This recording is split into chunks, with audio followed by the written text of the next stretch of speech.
Assalamualaikum warahmatullahi wabarakatuh. Alhamdulillahirrabbilalamin. Wabihi nasta'inu ala umuri dunya wa din. Wassalatu wassalamu ala ashrafil anbiya'i wal mursalin. Sayyidina wa maulana Muhammadin. Rabbi shrahli sadri wa yassirli amri. Wahlul uqdatam min lisani yafqahu qawli amma ba'du. Di sini kami dari kelompok 4 akan membahas tentang pengertian majas dan macam-macam majas.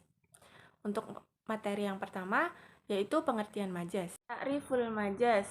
Al-majas huwa al-lafat al-musta'mala fi ghaira ma wuda'a laha li aqlihi ma'a qarinah dalata ali adam iradatil ma'na al-asliyi wala alaqatihi al-munasabati baina al-ma'na al-hakiki wa al-ma'na al-majasi qad takunu al-musyabihati wa qad takunu ghairuha fa idza kana al-musyabihati fahu isti'aratun wa ila fahu majas mursal wa qarinah qad takunu lafziyatin wa qad takunu haliyatan kamsiati wa yanqasimu ala arba'ati aqsami majas mufrad mursal wa majas mufrad yal isti'arah wa majas murakkab mursal wa majas murakkab bil isti'arah. Majas adalah kata yang digunakan bukan pada makna aslinya karena adanya hubungan atau alaqah dan alasan yang menghalangi untuk difahami dengan makna aslinya atau makna kamus. Dalam ilmu bayan, majas dibagi menjadi dua, yaitu majas akli dan majas lugawi. Untuk pembahasan yang kedua yaitu majas akli. Fi ta'rif al-majas akli wa alaqatihi. Al-majas akli huwa isnad al-fi'il au ma fi ma'na. Man isim fi'il au isim maf'ul au masdar ila ghaira ma huwa laha fi al-zahira min al-mutakallimi li alaqati ma'a qarinah ma'na min ayyakunu al-isnad ila ma huwa laha. Nahwu sa'al al-wada. Majas akli adalah penyandaran fi'il atau sesamanya pada yang tidak semestinya disandari karena adanya alaqah dan qarinah yang menghalangi penyandaran pada yang semestinya. Berikut alaqah dan qarinah dalam majas akli. Yang pertama yaitu as-sababiyah, yaitu penyandaran suatu perbuatan kepada penyebab langsung atau kepada pelakunya. Contoh, waqala fir'aunu ya hamanu ibni li sorhan la'alli ablughul asbaba. Artinya, dan berkatalah Fir'aun, hai Hamam, buatkanlah bagiku sebuah bangunan yang tinggi supaya aku sampai ke pintu-pintu. Quran Surat Ghafur ayat 37. Pada ayat ini disebutkan bahwa perbuatan atau aktivitas membangun gedung yang menjulang disandarkan kepada seorang yang bernama Haman. Padahal ia bukan pelaku sebenarnya. Yang membangun itu adalah para pekerja, tetapi Hamam bertindak sebagai pengawas proses pembangunan itu. Yang kedua yaitu az-zamaniyah, yaitu penyandaran suatu perbuatan kepada masa atau waktu yang terjadi.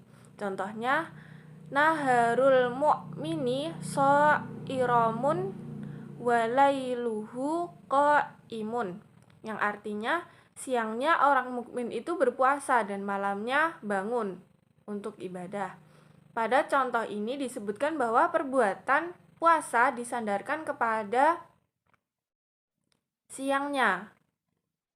Padahal siang itu bukan pelaku sebenarnya, tetapi yang melakukan puasa itu seorang mukmin pada waktu siang hari. Yang ketiga yaitu al-makaniyah, yaitu penyandaran suatu perbuatan kepada tempat yang terjadi. Contohnya, jazaa'uhum 'inda rabbihim jannatu 'adnin tajri min tahtihal anharu khalidina fiha abada. Artinya, balasan mereka di sisi Tuhan mereka adalah surga, dan yang di bawahnya mengalir sungai-sungai kekal mereka di dalamnya. Quran Surat Al-Bayyinah ayat 8. Kepada ayat ini disebutkan bahwa perbuatan atau aktivitas mengalir disandarkan kepada sungai-sungai, padahal sungai-sungai itu bukan pelaku sebenarnya, tetapi yang mengalir itu adalah air-air yang bertempat di sungai-sungai. Yang keempat yaitu al-masdariyah, yaitu penyandaran suatu perbuatan kepada masdarnya atau kata dasarnya. Contohnya, sayadkuruni qaumi idza jaddajiduhum wa fil lailati dalma yuftaqu dzubadru. Artinya, kaumku akan teringat kepadaku apabila mereka menghadapi kesulitan. Pada malam yang gelap, bulan purnama baru dirindukan atau dicari-cari. Pada syair ini disebutkan bahwa aktivitas menghadapi kesusahan disandarkan kepada masdar atau kata dasar, yaitu kata jada. Padahal masdar itu bukan pelaku sebenarnya, tetapi yang mengalami kesusahan adalah orang-orang susah.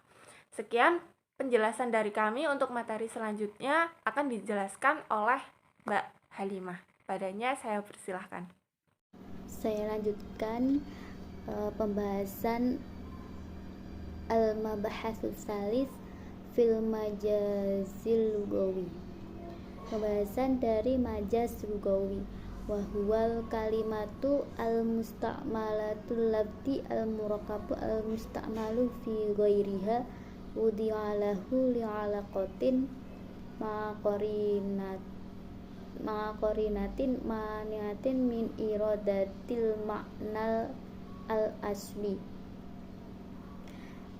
Majaz lugawi adalah menyimpan sebuah kalimat atau dua kalimat yang digunakan bukan tempat semestinya karena sebuah halaqah bersama qarinah yang menghalangi maksud makna aslinya, yaitu atau yang dinamakan makna konotasi.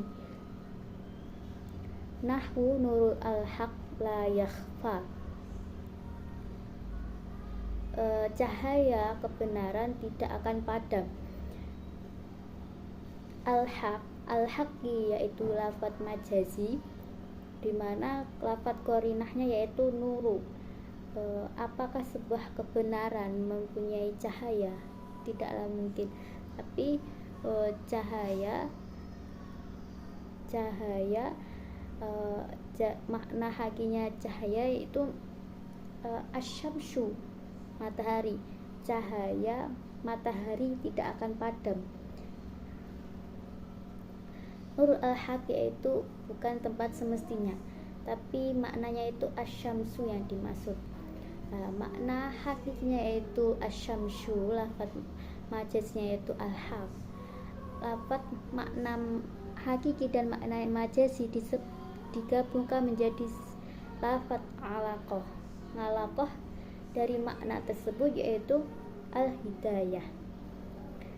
Contoh yang kedua yaitu hafartul ma'a, menggali air. Artinya ya, menggali air. Menggali air tidaklah mungkin. Kalau menggali air itu kan maknanya begitu, tapi kan lafadznya tidak lafadznya begitu tapi maknanya bukanlah seperti itu. Berarti kan bukan tempat makna semestinya. Sinonimnya yaitu hafartul ma'a, berarti menggali sumur. Sumur yaitu tanah, makna hakinya yaitu al-ardi, makna majaznya yaitu al-ma'a yang digabungkan sebuah halaqah.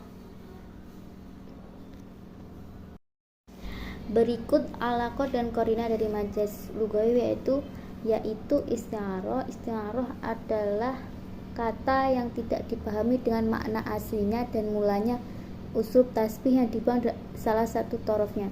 Maksudnya yaitu isti'arah, yaitu persamaan sifat atau peminjaman kata tidak memakai makna aslinya, dimana isti'arah itu ada dari segi korinahnya itu ada isti'arah tasriyah,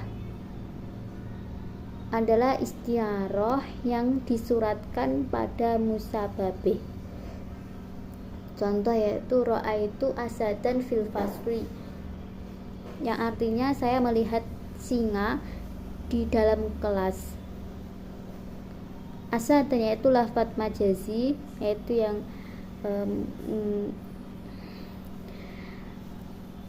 asad dan karojulun syujaun, yaitu seorang pemberani, seperti seorang pemberani. Tidaklah mungkin saya melihat singa di dalam kelas, yaitu yang di dalam kelas yaitu seorang laki-laki yang pemberani. Yang kedua yaitu isti'arah makniyah, yang artinya yaitu tasbih dibuang musababih. Contohnya yaitu boroda syairi biqasidah, boroda berkicau asyairi seorang penyair biqasidah dengan puisi.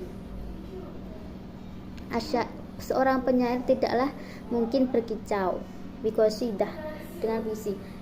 Tadi kan dibuang musababihnya. Musabahnya itu asyairi, musababahnya itu katoiru, yaitu burung. Boroda berkicau, yaitu seperti burung. Contoh lainnya itu wasubahi ida tanafas. Wasubahi itu kal insan, seperti seorang manusia yang bernafas. Yang bernafas itu manusia, yaitu insanu musababeh. Tasbih yang menurut pembentukannya itu ada dua, yaitu isti'arah asliyah adalah isti'arah berupa isim jamid. Contohnya yaitu ra'aitu asadan fil faswi, saya melihat singa di dalam kelas. Asadan yaitu isim jamid. Isti'arah taba, yang kedua yaitu isti'arah tabaiyah, adalah isti'arah berupa isim jamid, isim fi'il. Contoh yaitu warada syairu biqasidah. Warada yaitu fi'il. Tasbih yang dilihat dari segi tandanya itu ada 3 isti'arah murasyahah, yang artinya itu disebutkan ciri musababihnya.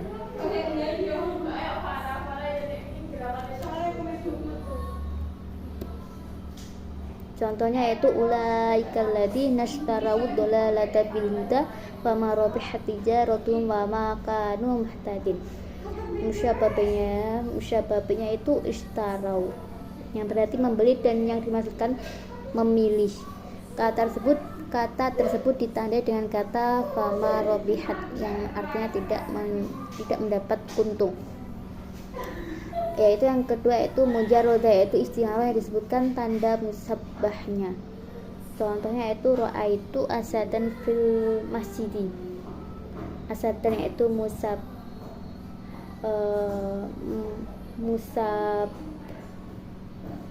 musababeh.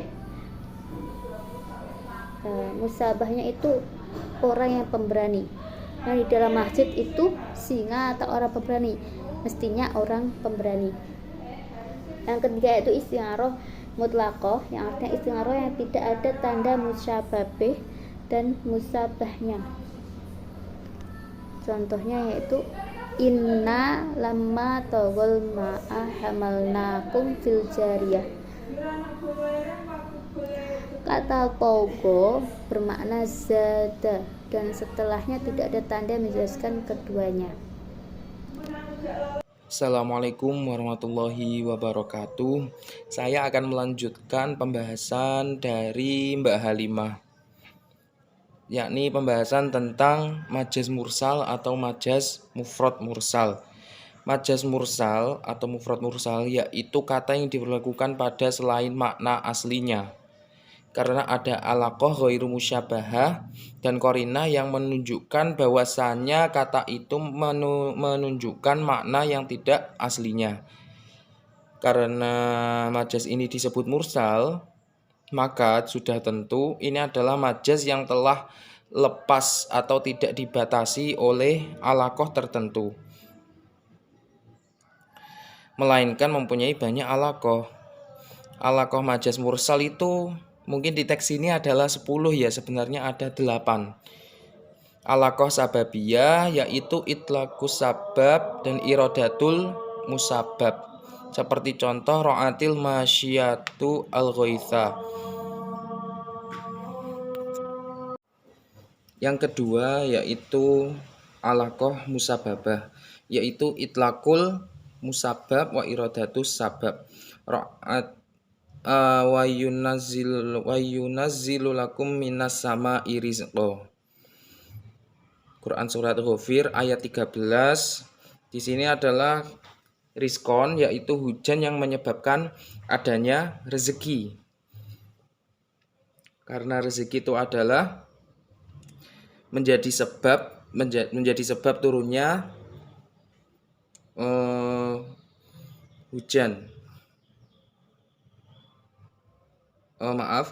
Ya, di sini itu adalah hujan yang menyebabkan tumbuhnya rezeki, seperti tumbuhnya tumbuh-tumbuhan sehingga nanti bisa dimakan, diolah oleh manusia. Alaqah C yang kuliyat yaitu adalah itlaqul kuliyat wa iradatul juz'iyat, menyebutkan secara keseluruhan tapi yang dikehendaki adalah sebagian. Contohnya adalah yaj'aluna asabi'ahum fi adhanihim minas sawa'iqi, yaitu mereka menyumbat telinganya dengan anak jarinya. Kalau sawa'iq itu kan kalau asobi itu kan jari-jari ini ya, 5 jari. Itu asobi. Sedangkan di sini yang dikehendaki bukan 5 jari ini. 5 jari-jari ini kan nggak bisa masuk ke telinga. Tapi yang dikehendaki itu adalah anamil. Anamil itu adalah kalau garis ini adalah garis yang atas ini batasnya. Jari telunjuk sampean ini, nah ini anamil namanya. Jadi menyumbatnya kan gini, gitu. Sedangkan yang E di sini adalah alaqah haliyah, yaitu sesuatu yang menjadi alat tercapainya yang lain. Waj'alli lisana sidqin fil akhirin, dan jadikanlah aku buah tutur yang baik bagi orang-orang yang datang kemudian. Quran surat Asy-Syu'ara ayat 84. Yaitu kita nanti ini seperti kita berdoa supaya kita nanti menjadi buah bibir yang baik bagi generasi mendatang. Artinya kebaikan kita itu katakanlah diingat selalu jasa kita terhadap mereka itu. Ya siapa sih yang nggak mau orang kalau ketika meninggal itu nanti selalu diingat oleh orang-orang yang masih hidup, yang mana orang tersebut hidup pada generasi setelahnya gitu. Yang selanjutnya yaitu adalah umum. Pada di sini contohnya, jadi sebelumnya yang dimaksud umum itu adalah menyebutkan yang am, tapi yang dimaksud adalah yang khos. Am yahsudunan nasa ala ma atahumullahu min fadlih, ataukah mereka iri kepada manusia? Yang dimaksud manusia di sini adalah Muhammad, Nabi Muhammad sallallahu alaihi wasallam. Lantaran karunia yang telah Allah berikan kepada manusia. Nah, pada ayat tersebut disebutkan lafadz an-nas sebagai untuk umum. Lafadznya am, tapi yang dikehendaki di sini itu adalah khos, bukan sembarang nas, tapi Kanjeng Nabi Muhammad sallallahu alaihi wasallam. Dan karunia Allah itu yang dimaksudkan pada surat An-Nisa 54 yang berlafadz min fadlih itu adalah berupa kerasulan Nabi Muhammad, kemenangan setiap beliau perang itu, dan juga mukjizatnya terbesar yaitu Al-Quran. Yang ketujuh adalah alaqah i'tibaru ma kana, yaitu menyebutkan sesuatu dengan namanya yang semula. Gini. Maksudnya yang disebutkan itu sesuatu yang berlalu. Berlalu ini dalam artian madhi dalam fiilnya ya.